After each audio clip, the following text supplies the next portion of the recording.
This is a simultaneous equations question from CCEA's 2023 AS1 paper. It was question 8. Okay, so this question says two straight lines are given by the equation 4x plus 3y equals p and qx plus 2y is equal to r, where p and q are pqr are constants, and the lines intersect at a point -2, 3, and the lines are perpendicular.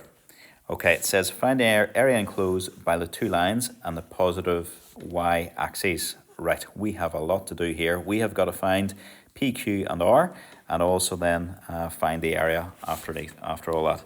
Okay, first thing I'm going to do is I'm going to try and solve these equations, and I'm going to solve. When I solve these equations, I know that my answer for x and y are going to be -2 and 3. So, instead of solving them, what I can do is just substitute those things in. So I've got my equation 1 and my equation 2. So I'm going to just say sub -2, 3 into equation 1. So that means instead of writing x, I'm going to write -2. So 4 times -2, and then plus 3 times the 3. And that's going to give me the p. So when you do that, what's that going to be? -8 plus 9 is equal to p. So p is equal to 1. Okay. And then we're going to sub it into the second equation. I don't think that's going to do much for me, to be honest, putting it into the second equation. We will soon see, but we're going to do it anyway. We're going to sub -2, 3 into equation 2. So that means you're going to have -2 times q, which is -2q, plus 2 times the 3 is equal to r.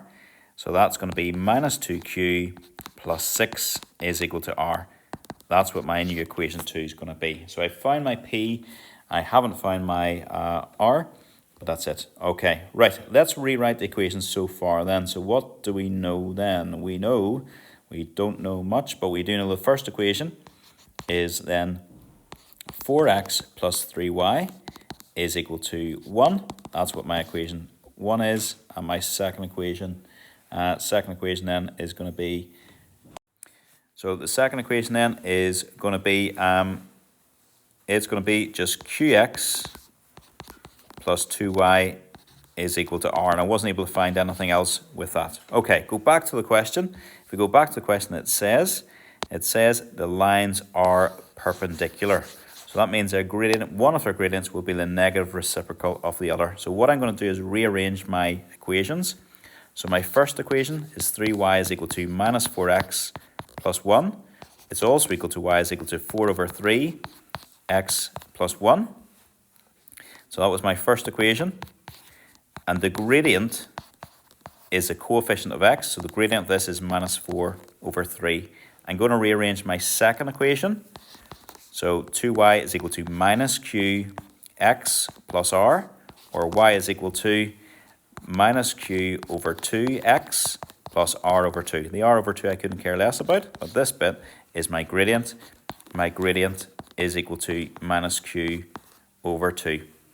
So we can say that means if they're perpendicular, that means the gradient of one is a negative reciprocal of the other one. So I'm going to write -q, sorry, let's tidy that up a wee bit.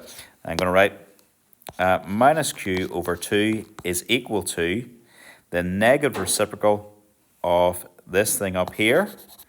So that just flip it upside down and change the sign. So that's what we've got.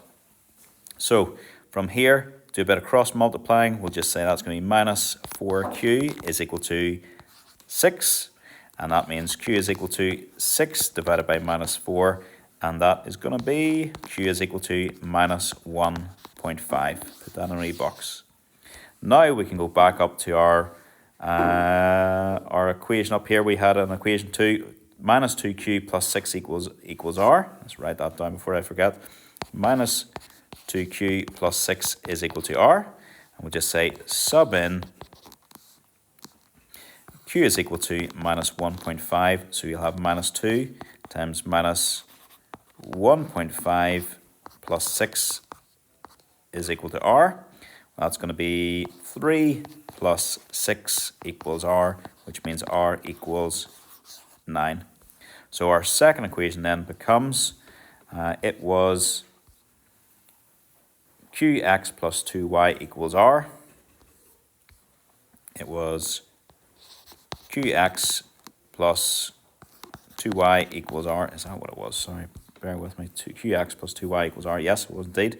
So that's going to be minus 1.5x plus 2y equals 9 is my second equation. And my first equation was 4x plus 3y equals 1. Okay, now the question asked me me something else. We found our two equations. We found x, y, and z, p, q, and r, I should say. It says find the area of a triangle enclosed by the two lines and the positive y-axis. The positive y-axis. Okay, let's draw these things again. Let's rearrange. We're going to remember when we rearrange this, the equation 1, you're going to get 3y is equal to minus 4x plus 1, which means y is equal to minus 4 over 3x, plus 1/3. That's my equation 1. When I rearrange my equation 2, I'll just do that over here. When I rearrange my equation 2, I'll have 2y is equal to 1.5x plus 9, which means y is equal to, and that's going to be 0.75x plus 4.5, and that's my equation 2. Now, what we're going to do is do a little sketch of these things here. So we're going to sketch these two lines. So you can see, and we're going to try and find the area between these lines and the positive y-axis. So let's just do a little sketch. One of them crosses at 1/3 and it has a negative gradient, so very, very roughly like that. That's my first line. The other one crosses at 4.5 and has a positive gradient. So it looks like this. And we want to find, so that's 4.5, and we want to find the area between them. So this distance here, we know, and we also know that they intersect. So from the first part of the question, it tells you where they intersect. They intersect at minus 2, 3. So that point is minus 2, 3. So that is minus 2, 3. So that means if I just drop a perpendicular, this distance here is 2, and this base is 4.5 minus 1/3. So I'm just doing that with my calculator. That's a disgrace, but there we go. We've got 4.5 minus 1/3, and that gives me 4 and 1/6. So that's my height, my base. So the area of a triangle, remember, area is equal to a half times base times perpendicular height. So it's a half